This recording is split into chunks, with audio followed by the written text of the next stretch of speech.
Hey guys, it's Jeff. Welcome to Whiskey. This is the channel where I offer my thoughts and opinions on a specific whiskey, and once in a while throw in other whiskey-related content. Today we're doing a list, and this is part of an ongoing series of lists that I'm doing where I focus on unique whiskeys. And our topic for today is going to be unique dirty whiskeys, so it's going to be a fun one. Stick around.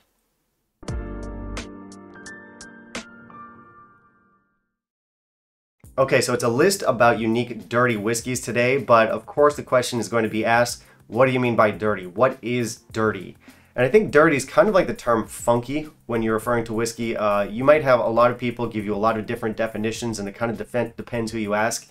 But since you clicked on my video, my definition of a dirty whiskey would be something that you would call maybe rugged, industrial, or farmy.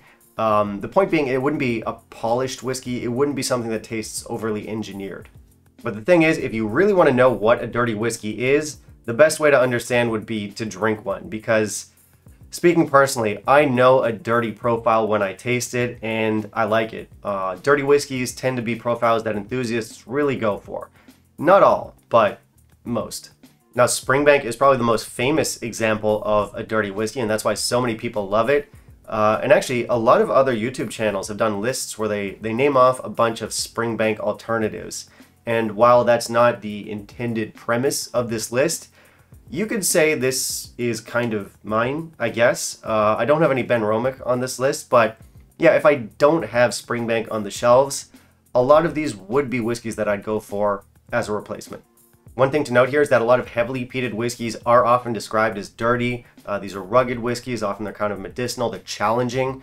But I do want to do a list solely focused on unique, heavily peated whiskeys. So if it's heavily peated, I'm probably going to save it for that list, meaning it's not going to be included on this one. So yeah, just like our last list, the numbers here are completely meaningless. They're not listed off in any kind of order of preference. And with each whiskey or brand that I mention, I'll give you a bottle that I think exemplifies the brand, as well as 3 descriptor words that I think sum up the types of flavors that you can expect. And I guess that's all of our bases covered for now. So it's going to be 5 unique whiskeys. These have their own signature style. They couldn't possibly be anything else. This is going to be a fun one. As usual, guys, I do have a mystery pour in my glass here. It's a beautiful whiskey. Make sure you stick around until the end of the list. I'll share with you what that is. And yeah, let's jump into the list. In the meantime, if you'll kindly leave a like down below, that'd be greatly appreciated. Alright, so we're going to kick things off with a couple of honorable mentions, and the first of those is Ardmore. But the thing with Ardmore is I don't want to recommend the OBs or the original bottlings to you. I think these guys are at their best when it's IBs. And that makes things tough, because usually in this series I'll name off a brand that's unique, and then I'll give you an OB bottle from them that I think exemplifies what you can expect in terms of flavor.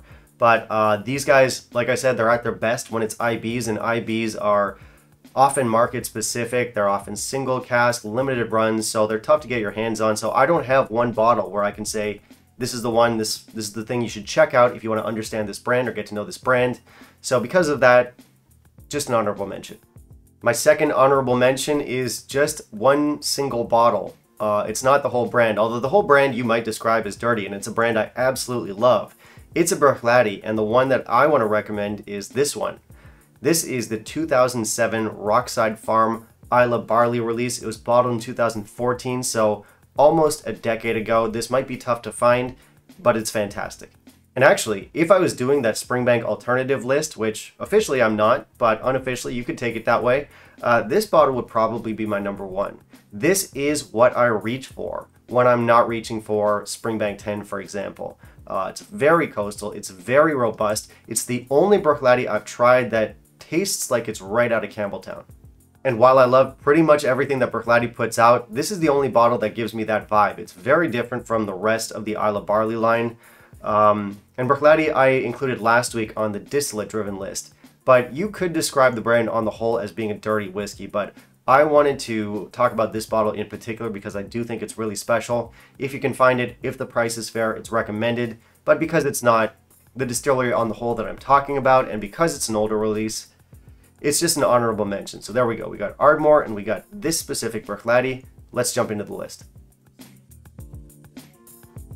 All right, kicking things off at number 5, we've got Scotia.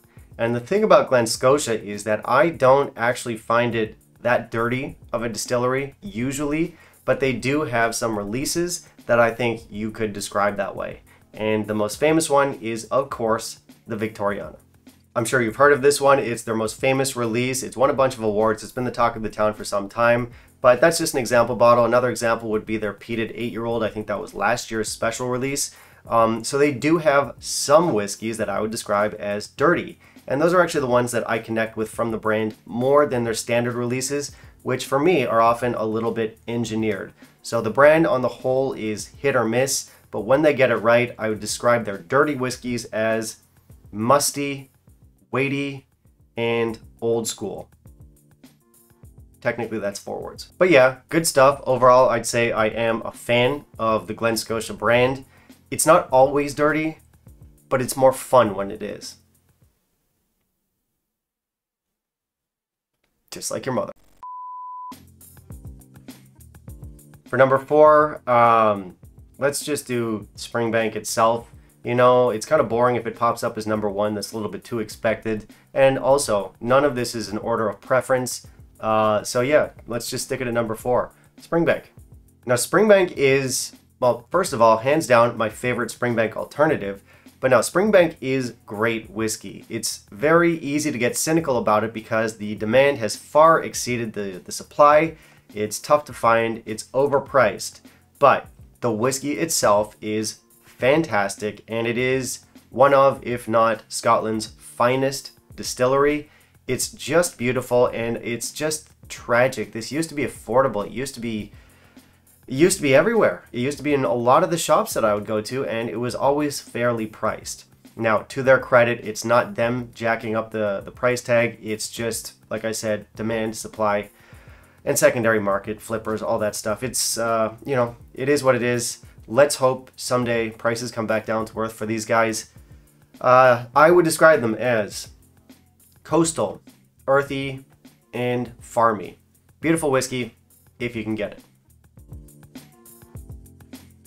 Next up, my number 3 suggestion is about as predictable as my number 4 suggestion. Everyone knew that Springbank would have to make an appearance on this list, as does Kilkerran. I'm going to choose the Kilkerran 12 as my bottle example.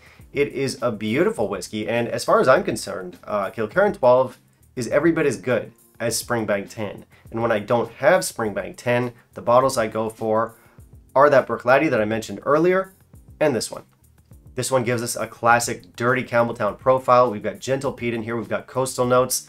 They switched the bottle design around, I think like 2 years ago, maybe more. The old ones look like this, and the newer ones look like this. I recommend the newer ones. I think they're a little bit better, so if you can get it, get a newer one. I would describe this as fruity, rugged, and farmy. Fantastic stuff. Had to make an appearance. Number 3, Kilkerran. Next up at number 2, again, not order of preference. Number 2 is Loch Lomond. I always get machine oil or industrial type notes from Loch Lomond bottles. I'll choose the 12 as my example bottle. Personally, it's not a favorite, but it definitely does have the house style in spades, and a lot of people really do love this one. This is a dirty whiskey. Again, we have those industrial notes. We have some gentle, very gentle peat in here, and we have some nice fruitiness. We also have a lot of brown sugar and caramel type notes in here. It's very big on character. It's very distinctive. And while I'll admit the brand is pretty hit or miss with me, it couldn't possibly be anything else. And it does have a certain dirtiness to the profile. So there we go. I would describe it as caramel, fruity, and industrial. Number 2, Loch Lomond. Coming in at number 1, we've got a whiskey that I admit I don't have too much experience with. They only have a few bottles out there. They can be tough to find. The brand is Ben Nevis. Ben Nevis is definitely a very dirty whiskey. I haven't tried much from them. I've tried the 10-year-old. I've had an 8-year-old blend from them, and I've had a couple IBs, all of which have been very interesting whiskeys. Now here's the thing. As I've said many times now, there is no actual order to this list. It's not in order of preference. It's not in any kind of order. But you could say that this is at number 1 because it is the dirtiest whiskey on this list. This is very old school. It's very rugged. We get a peaty kick. We get some farmy funk. There is nothing slick or modern or engineered about this whiskey. It's the definition of a dirty, challenging whiskey, so naturally, enthusiasts love it. Like I said though, the 10 can be hard to track down. The 10 is released in batches, and apparently it is very batchy, with some releases being much better than others, and I can't speak to those up and downs. I just haven't had enough of the stuff, but what I have had, it has been interesting. I would describe this as, how would I describe this? Musty, rugged, and dirty, which makes sense because that's the list. Number 1, Ben Nevis.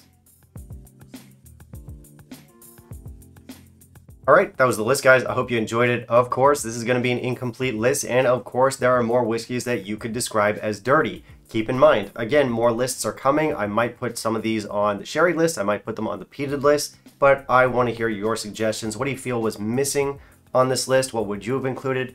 Let me know down below. Finally, if you stuck around to find out what my mystery pour is, I don't think it's going to be a big surprise. What I've got is Craigalky 13. Now this one actually made an appearance on last week's list, which was the distillate-driven whiskeys. It is distillate-driven, but you could definitely also describe this as a dirty whiskey. My descriptors last week were robust, weighty, pineapple.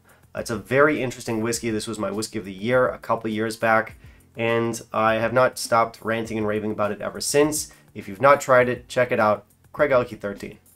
And it would seem that that is the end of our list, and that's the end of our video for today, guys. So thank you very much for watching. If you want to help support the channel, I do have the Patreon. Otherwise, you can like, comment, and subscribe. Always appreciated. As I said, you can put your suggestions for future lists down below. Looking forward to reading them. We'll see you next time. Bye, guys.